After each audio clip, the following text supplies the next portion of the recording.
이 시간에는 근심하지 맙시다라고 하는 제목을 가지고 말씀을 나누고자 합니다. 자, 우리 서로 마주보면서 근심하지 맙시다. 근심하지 맙시다. 13세기 이탈리아 철학자 단테가 쓴 신곡에 보면은 지옥의 출입구에 이렇게 써 있다고 합니다. 이곳은 소망이 조금도 존재하지 않는 곳이다. 절망만 있는 곳, 그곳이 바로 지옥인 것입니다. 반대로 소망이 충만한 곳, 그곳은 천국입니다. 인간은 누구나 소망을 먹고 살아갑니다. 19세기 덴마크 철학자 케르고는 말하기를 인간은 죽음에 이르게 하는 것은 절망이라고 말을 했습니다. 절망은 인간을 죽음에 이르게 하는 최대의 적이 되는 것입니다. 1948년 리차드 범브란트 목사님은 루마니아 비밀 경찰에 의해 체포되어서 20년 동안 옥살이를 하였습니다. 루마니아 비밀 경찰은 범브란트 목사님 신앙을 버리게 하려고 엄청난 고문과 핍박을 가했고 교묘한 심리전을 동원하여 목사님 스스로 배교하도록 배후에서 조종하였던 것입니다. 수년 동안 일절 면회를 허락하지 않다가 어느 날인가 가족 면회를 허락할 터이니 집에다가 엽서를 보내라는 것이었습니다. 드디어 가족 면회 오는 날이 되어 범브란트 목사님은 새 내복을 입고 가족과의 만남으로 마음이 설레고 들떠는 그런 분위기를 받았는데, 그러나 사실은 아무도 면회를 오지 않도록 당국에서 방해를 하였답니다. 자신이 보낸 엽서가 아내에게 전달되지 못했던 그 사실을 전혀 알지 못했던 목사님에게, 봐라, 이제 아무도 널 찾지 않고 아무도 널 사랑하지 않지 않느냐. 그 말을 듣자 범브란트 목사님은 자신도 모르게 눈물이 흐르는데 나중엔 흐느끼며 울었답니다. 그러니 감옥의 동료들이 하나님은 죽었다, 봐라, 하나님이 안 계시지 않느냐, 그렇게 조롱하듯 비웃으면서 말하는데, 어찌된 영문인지 목사님 마음속에 희망이 사라지더니 차츰차츰 그 말이 믿어지기 시작하더랍니다. 내가 지난 몇 년 동안 어떻게 믿음을 지켰는데 하나님, 이게 뭡니까? 그런 푸념을 하고 있던 그 순간 불현듯이 예수님께서 무덤에 묻히셨던 그때 그 무덤가에 찾아왔던 여인들이 생각이 나더랍니다. 그 여인들도 나처럼 이렇게 절망스러웠겠지. 그들도 예수님 무덤을 떠나지 않고 울었겠지. 그 순간 범브란트 목사님은 이유를 알 수 없는 혼란 속에서 자신의 모든 판단까지를 다 하나님 앞에 내려놓고 하나님, 나는 무덤 곁에서 울던 여인들처럼 그냥 울겠습니다. 그래서 실컷 울었다고 합니다. 결국 하나님의 도우시는 은혜로 범버란트 목사님은 석방되었고, 루마니아에 다시 기독교 부흥의 때가 찾아왔지만 범버란트 목사님은 그때를 회상하면서 희망이 사라지고 자포자기했던 그때를 회상하면서 이렇게 간증하였던 것입니다. 오늘 본문에 등장하는 예수님의 제자들도 역시 마찬가지로 자신의 모든 걸 다 버리고 오직 예수님 한 분만을 위하여 3년 동안 따라다녔던 제자들이었습니다. 물론 인간적으로 부족한 점도 많았지만은 어쨌든 주님과 함께 하기로 나름대로 다짐한 제자들이었습니다. 예수님은 그들의 희망이요 소망이었습니다. 그런데 그런 예수님이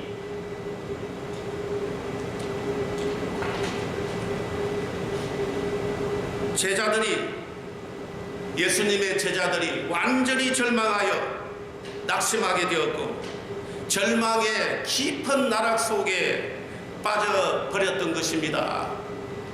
그 이유는 그의 유월절 잡히시기 전날 성만찬 자리에서 예수님께서 십자가형으로 죽으실 것이라고 말씀하셨기 때문입니다.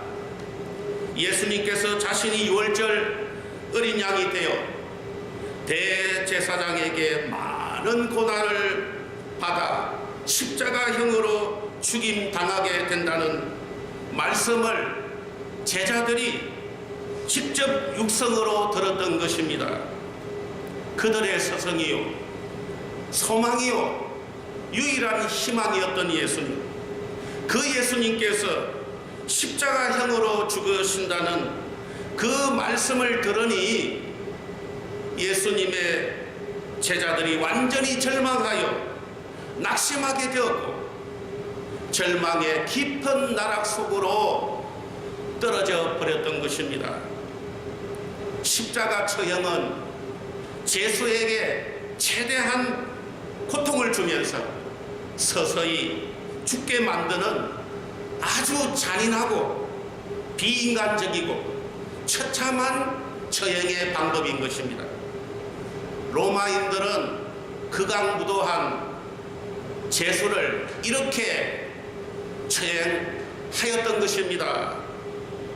그런 두려움에 빠진 제자들에게 주님은 너희는 마음에 근심하지 말라.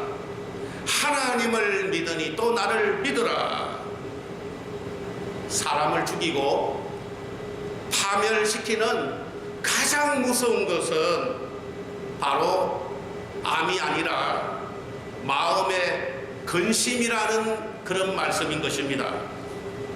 우리가 살면서 가장 경계해야 할 것은 바로 걱정, 불안, 염려, 의심하는 마음의 상태입니다. 암이나 에이즈, 그리고 사수는 사람의 육체를 파괴하지만 근심하는 마음은 우리 영혼을 파괴하는 것입니다. 우리가 마음에 근심하지 말아야 하는 이유는 근심을 하게 되면 하나님의 도우시는 손길을 보지 못하기 때문입니다. 하나님께서 이 세상에 존재하시지 않아 보이지 않는 것이 아니라 근심하는 마음이 그 마음에 가득하게 되면은 그 근심으로 말미암아 하나님을 볼 수 없게 된다는 것입니다. 사람이 지하실에 갇혀 있으면 밖에 태양이 하늘에 떠 있어도 우리가 그 태양을 볼 수 없게 됩니다. 이와 마찬가지로 우리가 근심하는 마음을 가지게 되면은 하나님께서 살아 계심에도 불구하고 하나님의 살아 계시는 손길과 도우시는 그 은혜와 사랑을 느끼지 못하게 되는 것입니다. 그리고 근심하는 마음은 우리들로 하여금 최악의 비관적인 걸 상상하게 하여 우리 미래의 꿈과 희망을 완전히 닫아버리고 부정적이고 절망적이며 파괴적인 것을 생각하기 때문에 근심하지 말아야 하는 것입니다. 우리 삶에 파멸의 그림자가 다가오는 까닭은 환경이 나빠서가 아니라 우리 마음 안에 근심하는 마음이 있기 때문입니다.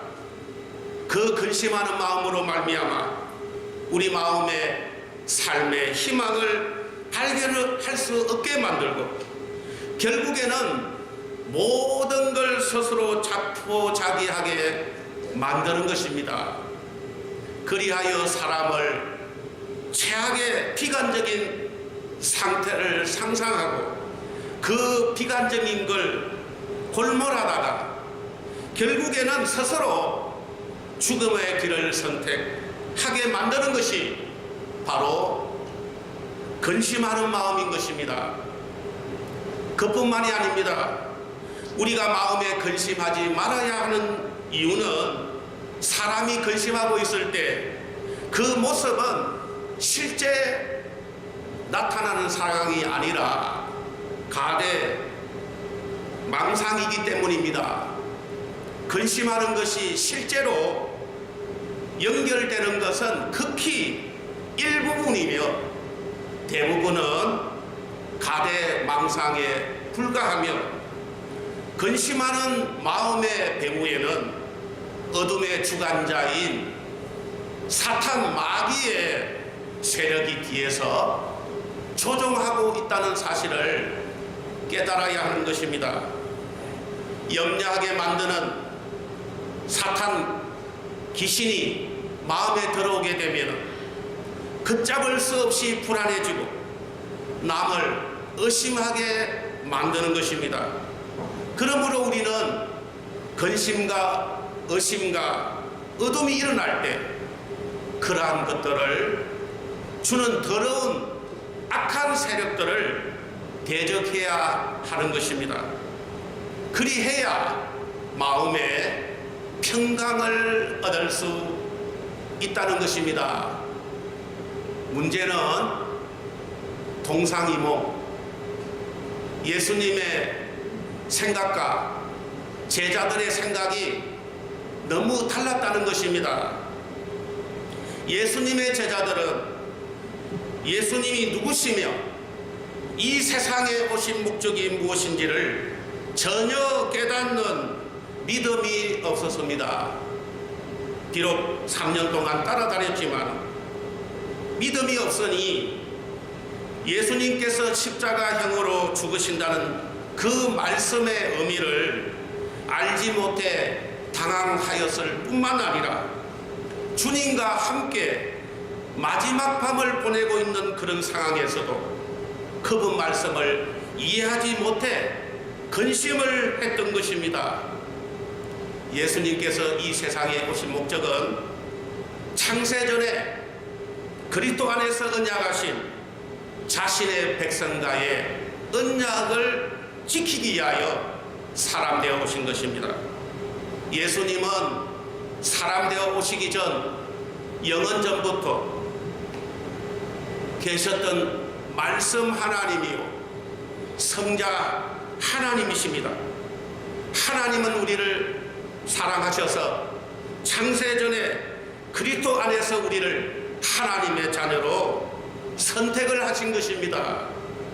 하나님은 자신이 한번 뜻을 정하시면 영원히 변치 않는 그런 속성을 가지신 분이 바로 하나님이십니다.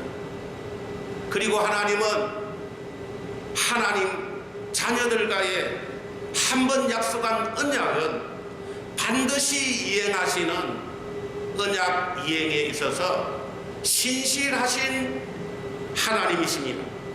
그러므로 창세전에 그리스도 안에서 하나님의 자녀들과 약속하신 그 언약을 지키기 위하여 사람 되어 오신 분이 바로 예수님인 것입니다. 문제는 예수님의 제자들에게 그런 예수님을 이해할 수 있는 믿음이 없었다는 것입니다.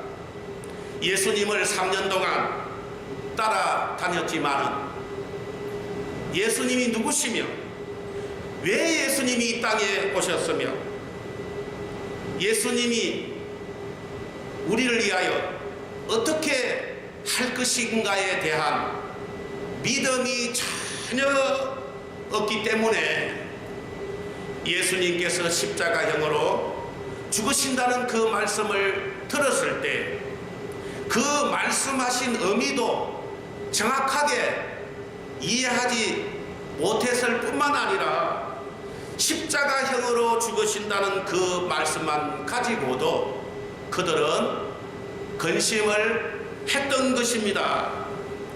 사실 제자들은 자신들의 정치적인 욕망이 있었습니다. 로마 제국으로부터 해방되고 부패한 유대 지도층을 혁신적으로 변화시키고 예수님을 수장으로 하는 새로운 정치 체계를 이루려는 야망이 그들 안에 부글부글 불타고 있었던 것입니다. 그러한 상황에서 예수님의 십자가 죽으심에 대한 말씀을 들었을 때에 그들은 낙심할 수밖에 없었던 것입니다.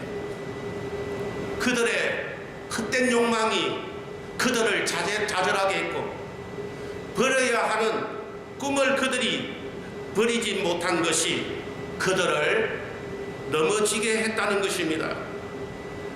예수님께서 이 세상에 사람 되어 오신 참 뜻을 깨닫지 못하는 제자들의 그 어리석음이 바로 헛된 욕망으로 나타나는 것입니다.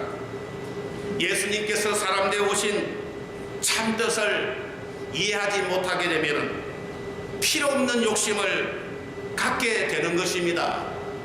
제자들의 꿈은 유대 사회를 로마 제국으로부터 해방되어 새롭고 변화된 유대 사회를 건설하는 것이 바로 그들의 꿈이었습니다.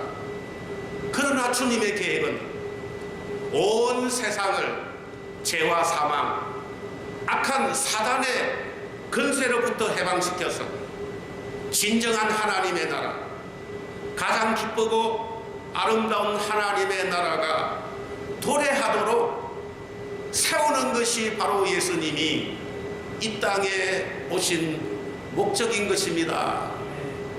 인자가 온 것은 섬김을 받으려 함이 아니라 도리어 섬기려 하고 자기 목숨을 많은 사람들의 대속물로 주려 함이니라. 도둑이 오는 것은 도둑질하고 죽이고 멸망시키려는 것뿐이요 내가 온 것은 양으로 생명을 얻게 하고 더 풍성히 얻게 하려는 것이니라. 나는 선한 목자라. 선한 목자는 양들을 위하여 목숨을 버리느니라. 나는 선한 목자라. 나는 내 양을 알고 양도 나를 아는 것이 아버지께서 나를 아시고 내가 아버지를 아는 것 같으니 나는 양을 위하여 목숨을 버리노라. 그러한 제자들의 마음을 다 헤아리시고 아시는 예수님께서 그 십자가 죽음을 앞두고 절망과 두려움에 사로잡힌 제자들에게 마음에 근심하지 말아야 하는 이유를 세 가지로 요약하여 말씀하여 주셨습니다. 마음에 근심하지 말아야 할 첫 번째 이유는 우리에게는 우리의 주인 대신 창조주 하나님이 계시기 때문입니다. 요한복음 14장 1절에 너희는 마음에 근심하지 말라. 하나님을 믿으니 또 나를 믿어라. 우리에게는 하나님이 계시기 때문에 근심하지 말아라는 그런 말씀입니다. 우리는 흔히 믿음을 지적인 동의로 그렇게 생각합니다. 예수님 부활하신 것을 믿습니까? 예수님께서 사람 되어 오는 것을 믿습니까? 그렇게 우리가 이야기할 때 예, 믿습니다. 그렇게 대답하는 것은 대부분 지적인 동의를 말하는 것입니다. 야고보서 2장 19절에 귀신들도 하나님이 한 분이신 줄 믿고 뜬다고 말씀했습니다. 그것은 지적인 동의이지 믿음이 아닌 것입니다. 믿음이란 단순히 지적인 동의가 아니라 인격적인 신뢰이며 의지하는 마음을 포함합니다. 예수님께서 하나님을 믿고 또 나를 믿어라 말씀하실 때 그 말씀은 그분의 사랑과 관심과 인격과 보호하심을 믿고 전적으로 그분을 신뢰하고 의탁하라는 그런 말씀인 것입니다. 예수님의 인격과 더불어 그분의 약속을 믿으라는 말씀입니다. 비록 그 믿음의 길이 때로는 힘들고 어렵더라도 예수 그리스도를 믿고 의지하고 신뢰하기 때문에 가라 그 말씀입니다. 하나님은 결코 죽지 않으시고 죽을 수도 없는 그런 분이십니다. 만약 하나님께서 죽으신다면 이미 하나님이 아닌 것입니다. 그런 가설은 종교적인 허상에 불과할 뿐이지 실현 가능성이 아주 없는 말인 것입니다. 우리 믿음과 상관없이 태양은 항상 떠 있습니다. 우리가 믿는다고 태양이 더 반짝이고 믿지 않는다고 태양이 없어지는 건 결코 아닙니다. 태양의 존재를 믿거나 믿지 않는 것은 개인의 문제지 태양 자체의 문제가 아닌 것입니다. 그와 마찬가지로 사람들의 믿음이 있고 없음에 상관없이 하나님께서는 항상 살아 계시기 때문에 마귀는 자꾸 믿음 없는 사람에게 찾아가서 하나님이 안 계신다 그렇게 말하고 마귀의 말을 듣는 사람은 하나님이 없다라고 그렇게 주장하는 것을 듣는데 마귀는 뒤에서 자꾸 그런 말을 속삭여 그 사람으로 하여금 하나님이 안 계시도록 그렇게 믿게 한다고 합니다. 창세기 1장 1절에 보면 태초에 하나님이 천지를 창조하시니라 그렇게 말씀하시면서 창조 사역을 통해 하나님의 행하심을 말씀하고 하나님의 존재에 대하여는 말씀하지 아니했습니다. 왜냐하면 하나님은 이미 존재하신 분이기 때문이다. 그러므로 우리는 하나님이 계시기 때문에 근심하지 말아야 하는 것입니다. 근심하지 말아야 하는 두 번째 이유는 바로 뭐냐? 우리에게는 앞으로 우리가 죽음 후에 가야 할 천국이 있기 때문입니다. 요한복음 14장 2절에 내 아버지 집에 거할 곳이 많도다. 그렇지 않으면 너희에게 일렀으리라. 내가 너희를 위하여 처소를 예비하러 가노니 분명히 천국은 있습니다. 만약 천국이 가공의 끝이라면 천국이라는 단어조차 생겨날 수 없었을 것입니다. 우리 인간이란 처음부터 없는 것을 사용하지 못하는 그런 존재입니다. 인간이 사용하고 있는 언어는 보이든 보이지 않든 간에 그 실체가 존재하고 있음을 증명하는 것입니다. 우리는 마음에 천국을 그렇게 늘 생각해야 합니다. 따라서 근심이나 의심 그리고 불안이 뒤집고 들어올 수 없도록 믿음으로 무장해야 되는 것입니다. 이 세상의 삶으로 인생이 끝이라면 우리는 염려하고 근심할 수밖에 없을 것입니다. 그러나 인생은 죽음으로 모든 것이 끝나지 않습니다. 죽음은 영혼을 여는 그 문에 불과하는 것입니다. 우리는 죽음에 대한 공포를 느끼지 말아야 할 것입니다. 왜냐하면 죽고 난 다음에 곧 부활의 몸으로 주님께 가기 때문인 것입니다. 무신론자들의 최대 고민은 바로 무엇이냐? 죽은 후에 어디로 가느냐 하는 그런 문제입니다. 불교에서 말하는 것처럼 윤회하는 것일까요? 아니면 귀신이 되어서 이 세상에 떠돌아 다니는 것일까요? 많은 주장에도 불구하고 결론은 하나입니다. 예수 그리스도를 믿는 사람들은 천국으로 가는 것입니다. 우리는 죽음을 앞두고 두려워하거나 방황할 필요가 없습니다. 천국은 하나님의 통치가 있는 곳입니다. 천국은 죽음도 없고 눈물도 없고 슬픔도 없고 애통이나 질병이 없는 곳입니다. 죽음 후에는 하나님의 심판이 기다리고 있습니다. 한 번 죽는 것은 사람에게 정하신 것이요 그 후에는 심판이 있다고 말씀하셨습니다. 하나님이 세상을 이처럼 사랑하사 독생자를 주셨으니 이는 저를 믿는 자마다 멸망치 않고 영생을 얻게 하려 하심이라. 예수께서 이르시되 나는 부활이요 생명이니 나를 믿는 자는 죽어도 살겠고 무릇 살아서 나를 믿는 자는 영원히 죽지 아니하리니 이것을 너가 믿느냐? 그렇게 말씀하셨습니다. 그러므로 우리에게 천국이 있기 때문에 우리는 근심할 필요가 없는 것입니다.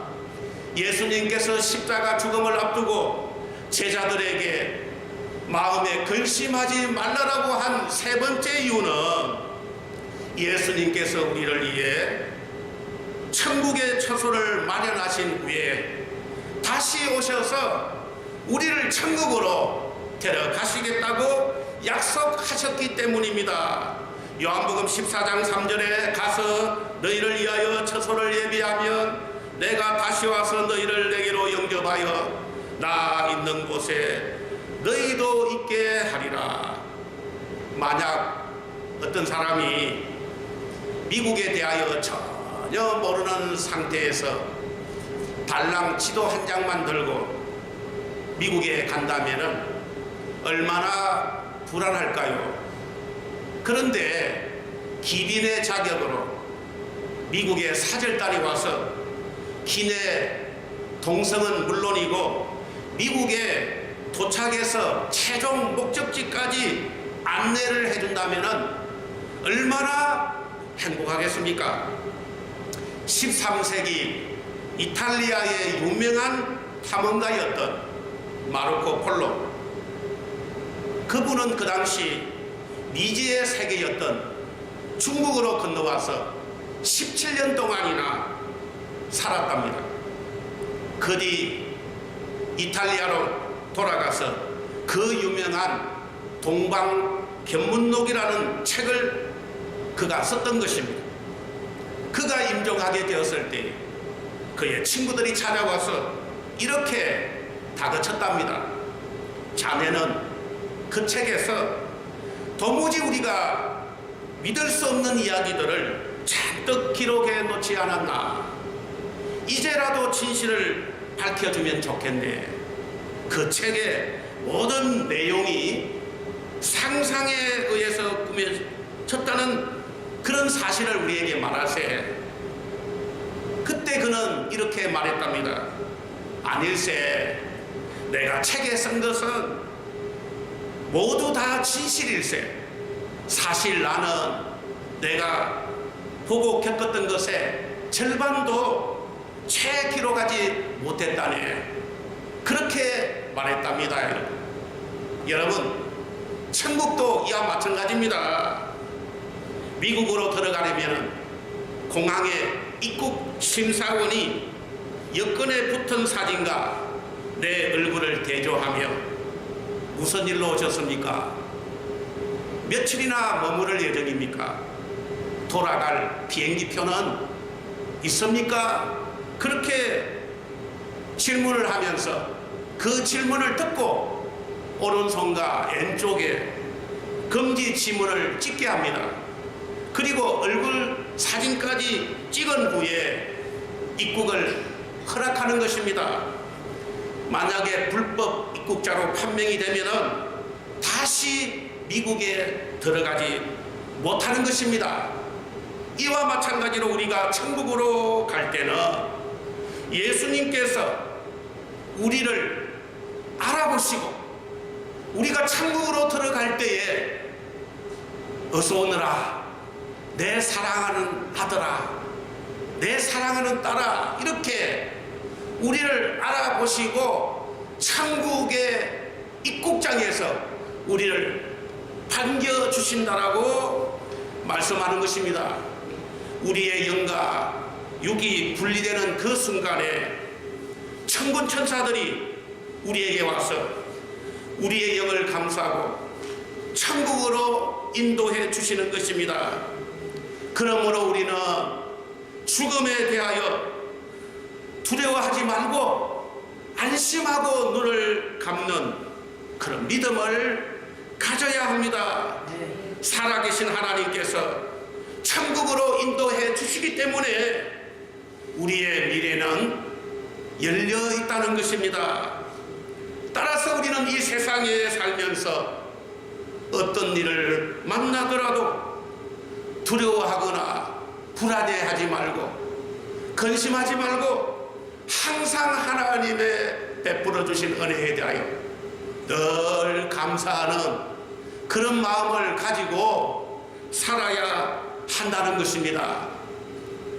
여러분, 고난이 없는 것도 물론 좋지만은 때로는 그 고난이 오히려 우리들에게 축복이 된다고 하는 사실을 여러분들이 깨달으셔야 됩니다. 왜 그러느냐?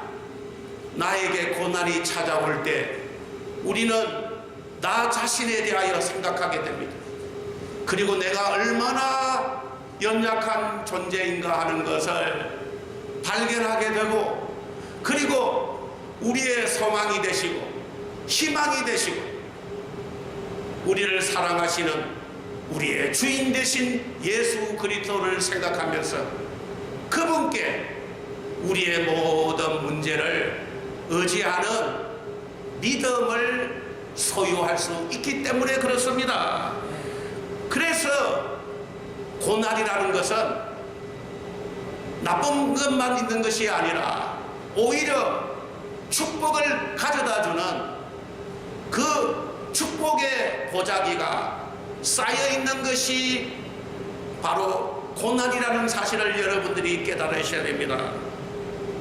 그렇기 때문에 우리가 고난을 통하여 더 하나님께 나아갈 수가 있고 하나님의 놀라운 은혜와 사랑을 체험할 수 있고 하나님이 나를 버리지 아니하시고 나를 사랑한다라고 하는 그 하나님의 한량없는 은혜를 깨달을 수 있는 그런 기회가 되기 때문에 고난은 하나님의 깊은 은혜의 세계로 인도하게 되는 축복의 디딤돌이 된다고 하는 사실을 여러분들이 깨달으셔야 됩니다. 그러므로 우리는 이 세상 살아갈 때에 오늘 예수님께서 너희는 마음에 근심하지 마라. 하나님을 믿으니 또 나를 믿으라고 하는 그 하나님의 소망의 말씀을 늘 생각하면서 하나님이 내려주시는 축복과 기쁨과 소망을 안고 살아가는 그런 복된 저와 여러분들이 되시기를 주님의 이름으로 축원합니다.